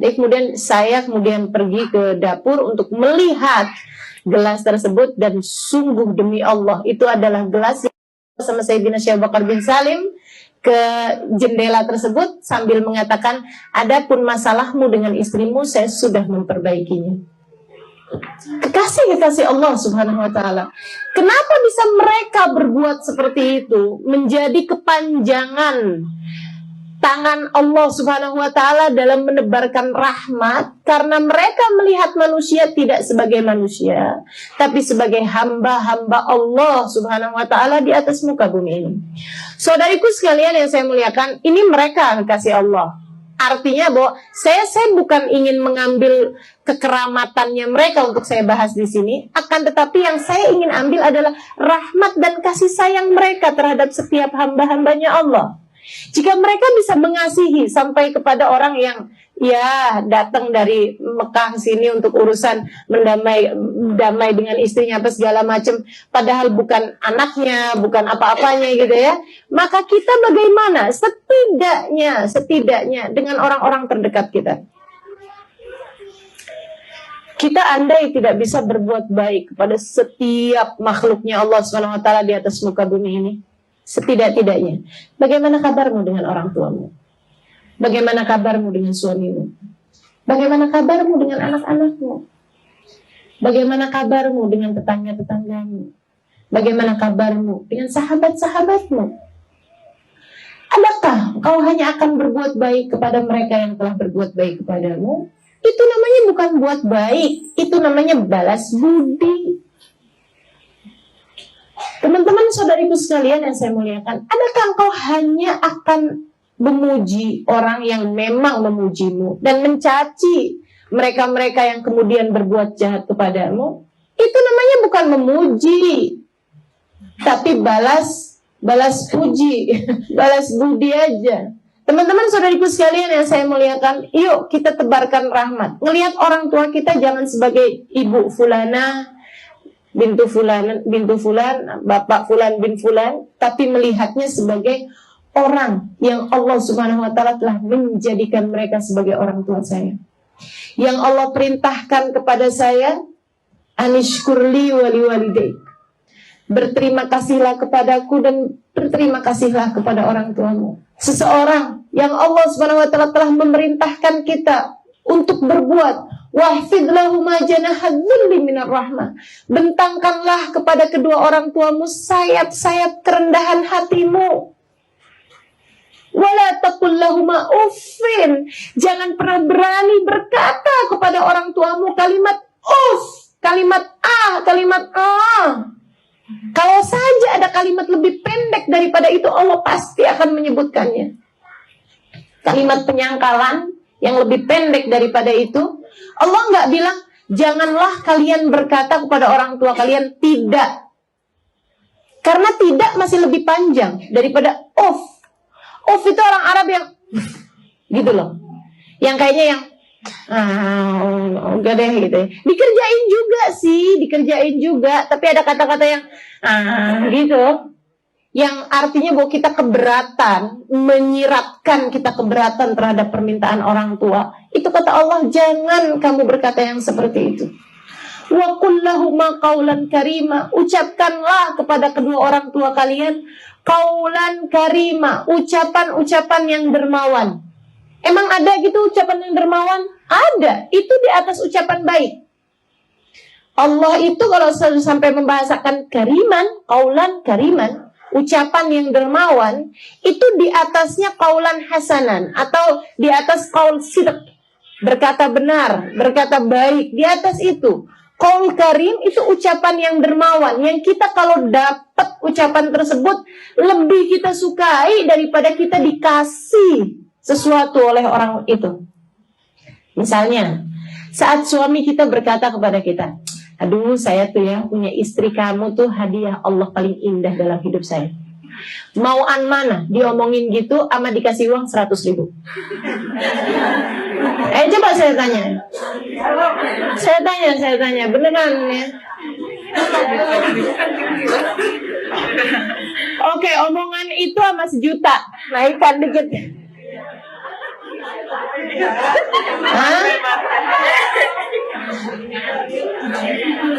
Jangan suruh milih katanya. Saya pengen milih, maksud saya ingin ngasih tahu bahwa ada kata-kata gitu ya, yang andai senilai ucapan itu tuh senilai, andai ucapan itu bisa dinilai dengan uang, itu tuh senilai uang yang sangat tinggi sekali nilainya. Itu yang Allah Subhanahu wa taala maksudkan dengan qaulan karima. Ucapkanlah kepada orang tuamu qaulan karima, ucapan-ucapan yang dermawan. Artinya bahwa kita sampaikan kepada ibu kita di saat dia bilang, maaf ya nak ya, mama udah bikin kamu susah. Mama, siapa bilang saya susah? Ini adalah kesempatan yang Allah bagi pada saya untuk saya bisa bahagiakan mama. Buat saya kalau bisa bikin mama tersenyum, aduh rasanya dunia dan seisinya gak ada artinya apa-apa. Betapa kata-kata itu akan menjadi kaulan kariman yang didengar oleh ibumu sepanjang hayatnya. Anak saya pernah bilang begini loh tentang saya. Subhanallah. Ataukah yang selama ini dikenang oleh orang tuamu terhadapmu hanyalah sekedar kata-kata yang, mama diminum ya ma obatnya, mama kalau sakit saya susah loh. Hanya sekedar itu. Apalagi kalau kemudian, nih mama nih, gara-gara mama sakit kan, saya akhirnya kan harus ngantor mama. Akhirnya saya gak bisa ngantor nih ma. Mama doain aja deh biar saya gak dipecat. Ya Allah, ya Allah, ya Allah, ya Allah, ya Allah. Ayolah, mulai kita belajar melihat ibu kita sebagai seseorang yang telah dipilihkan Allah untuk engkau berbakti kepadanya. Dipilihkan Allah untuk engkau berada di atas muka bumi ini lewat mereka. Mudah-mudahan kita dapat mengamalkannya. Amin. Ya Rabbal Alamin. Mari lihat suamimu dengan kacamata yang seperti ini. Karena jika ini kau lakukan, kau akan menjadi salah satu dari akhlak kariman, orang-orang yang berakhlak mulia di atas muka bumi ini. Lihatlah sebagai hamba Allah Subhanahu wa ta'ala. Lihatlah sebagai seseorang yang Allah telah mengizinkanmu untuk berjalan bersama-samanya menuju surga. Lihat dia sebagai ladang-ladang amalmu, tempat engkau menanam hingga kemudian engkau menghasilkan buahnya yang akan kau nikmati di surga kelak. Maka setiap kebaikan yang kau lakukan terhadap suamimu, ia tidak kemana-mana, ia hanya akan kembali kepada dirimu sendiri. Karena kebaikan itu hal jazaul ihsan ilal ihsan. Allah hanya akan membalas kebaikan dengan kebaikan pula. Saudariku sekalian yang saya muliakan, memang tidak mudah. Memang tidak mudah. Tapi yang sudah belajar tentu jauh lebih bisa mengamalkannya dibandingkan yang tidak pernah dengar. Saya berharap, sebagaimana yang tadi saya sampaikan di awal majelis, mudah-mudahan semudah kita memahaminya, semudah kita mendengarnya hari ini, Allah mudahkan kita untuk dapat mengamalkannya. Saudaraku sekalian, lihat dia sebagai seseorang yang Allah jadikan teman kita menuju surga. Lihat dia sebagai seseorang yang menjadi sebab kita masuk ke dalam surga Allah SWT. Maka kemudian berbuatlah kepadanya. Bahkan senyummu bernilai di sisi Allah SWT. Senyummu kepadanya bernilai di sisi Allah SWT. Bahkan ucapan-ucapan baikmu memuji suamimu ternilai di mata Allah SWT.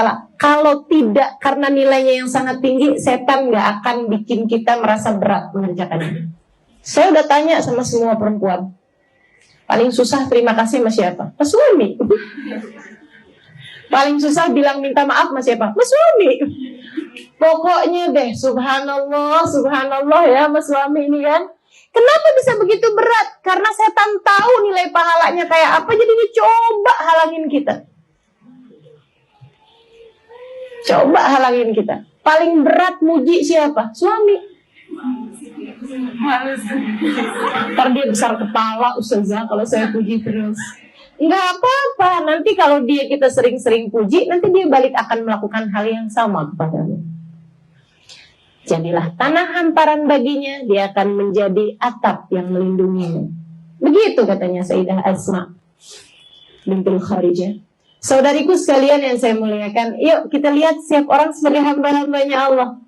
Kita lihat perlakuan kita kepada setiap orang sebagai perlakuan kita kepada hamba-hambanya Allah, yang artinya adalah perlakuan kita kepada Allah. Karena hamba-hambanya ini akan menjadi saksi-saksi kita di atas muka bumi ini. Subhanallah, subhanallah. Enak kayaknya ya kalau hidup kayak gitu ya. Yuk kita belajaran. Kita belajaran. Lihat orang pokoknya inget-ingetin diri. Hambanya Allah, hambanya Allah, hambanya Allah, hambanya Allah. Saya harus berbuat baik kepada dia. Seperti apapun dia kepada saya nggak peduli. Saya akan terus memuliakan dia. Seperti apapun dia, saya tidak peduli. Seperti apapun dia kepada saya tidak peduli. Yang saya akan pedulikan adalah perlakuan saya kepadanya. Karena kita tidak akan dibalas atas apa yang dilakukan orang lain kepada kita. Tapi kita hanya akan dibalas atas apa yang kita perlakukan kepada orang lain. Bukan begitu? Kita tidak akan dibalas atas apa yang suami kita lakukan kepada kita. Kita akan dibalas oleh Allah atas apa yang kita perlakukan kepada suami kita. Tenang aja teman-teman saudaraku sekalian, semua kebaikan hanya akan kepadamu. Karena sebenarnya semua muamalah ini pada sejatinya adalah muamalah kita kepada Allah. Pada sejatinya adalah muamalah kita dengan surga neraka kita sendiri. Pada dasarnya semua hubungan adalah hubungan kita antara dunia dengan akhirat kita sendiri. Insya Allah mudah-mudahan kita dapat mengamalkannya insya Allah. Amin. Ya Rabbal Alamin. Lihat anak juga kayak begitu. Kita nggak cuma ngelihat dia sebagai lo anak gue, tau nggak? Kamu lahir dari rahimku, kamu harus nurut sama aku. Kamu kalau nggak nurut sama saya, durhaka. Kalau durhaka kamu masuk neraka. Ya Allah, kesiannya jadi anaknya. Subhanallah. Tapi kalau ngelihatnya sebagai hamba-hambanya Allah Subhanahu wa taala, luar biasa sekali. Nah, kamu akan menjadi kelanjutan mama. Ketika mama meninggal dunia nanti, kamu akan menjadi kelanjutan mama. Subhanallah. Maka kita melihat diri kita dalam diri dia. Seperti apa yang kita inginkan dalam diri kita, kita inginkan dalam diri dia. Kita bayang-bayangin kalau ibu saya berbuat begini seperti apa ya. Sehingga yang ada adalah rahmat, yang adalah kasih sayang terhadap anak-anak kita. Yang adalah kebaikan-kebaikan yang kita tebarkan. Yang ada adalah cinta kepada Allah SWT dan sambilan. Anakku ya Allah, kau lahirkan dari rahimku. Akan tetapi dia adalah hambamu ya Allah. Yang kau inginkan aku untuk membawanya menuju surgamu. Aku akan membawanya bersama-sama denganku menuju surgamu. Subhanallah. Diajaknya bangun malam anaknya, indah banget. Teman-teman saudaraku sekalian, di Hadramaut, tempat saya pernah tinggal 4,5 tahun, mempelajari ini semua. Itu ya, yang katanya orang Tarim Syekh liman la syekhlah. Kota Tarim itu dapat menjadi guru bagi orang yang nggak punya guru. Karena saya bisa berguru pada setiap orang-orangnya. Itu saudaraku sekalian, mereka itu kalau bangun malam suka bangunin anak-anaknya. Walaupun yang bayi-bayi, walaupun yang umur 1 tahun, 2 tahun mereka bangunin di jam-jam yang seperti itu. Dengan 2 alasan. Yang pertama, biar mereka terbiasa bangun di sepertiga malam yang terakhir. Yang kedua, karena kami berharap rahmatnya Allah yang turun di jam-jam seperti ini mereka mendapatkannya. Subhanallah, subhanallah. Giliran saya pulang ke Indonesia, mak-mak, ibu-ibu, kalau anaknya bangun jam segitu, nah masih malam, nah bobo lagi gitu. Aduh, kamu nih ya nyusahin mama mulu, jam-jam segini mama lagi ngantuk-ngantuknya, tidur lagi gitu. Keliru-keliru kita nih ya sama hidup ya. Subhanallah, subhanallah. Yuk sayangi setiap orang seperti kita menyayangi diri sendiri. Mari cintai untuk setiap orang apa yang kita cintai untuk diri kita sendiri. Karena perlakuan kita kepada orang lain adalah muamalah kita pada Allah Subhanahu wa taala. Rabbana zalamna anfusana wa illam taghfir lana wa tarhamna lanakunanna minal khasirin. Rabbana atina fid dunya hasanah wa fil akhirati hasanah wa qina adzabannar. Da'wahum fiha subhanakallahumma wa tahiyyatuhum fiha salam. Akhiru da'wahum alhamdulillahi rabbil alamin. Sekali lagi semoga semudah kita mendengarkannya, semudah itu pula Allah karuniakan kepada kita pengamalannya. Ila hadratin Nabi Al-Fatihah. Rasulullah Muhammad ibn Abdullah wa ala alihi wa sahbihi wa man wala. Subhanaka la ilma lana illa ma 'allamtana innaka antal alimul hakim. Rabbi shrah li sadri wa yassir li amri wahlul 'uqdatan min lisani yafqahu qawli. Amma ba'du. Alhamdulillah, sama-sama kita hormati, kita muliakan sahibatul hajah, pada hari ini Ibu Hajah Fitriani. Kita doakan beliau beserta segenap keluarganya selalu dalam limpahan rahmat ridha Allah SWT. Beliau dan juga Ketua Panitia Ibu Puji Ibrahim dan seluruh keluarga besar dari Ibu Haji Runati dan Bapak Haji Darwita. Kita doakan semoga senantiasa dalam pandangan kasih sayang Allah SWT. Panjangkan umurnya, disehatkan badannya, dimudahkan urusannya, kabulkan hajatnya, semakin dicinta Allah SWT dan Rasulnya. Para ustazah bil khusus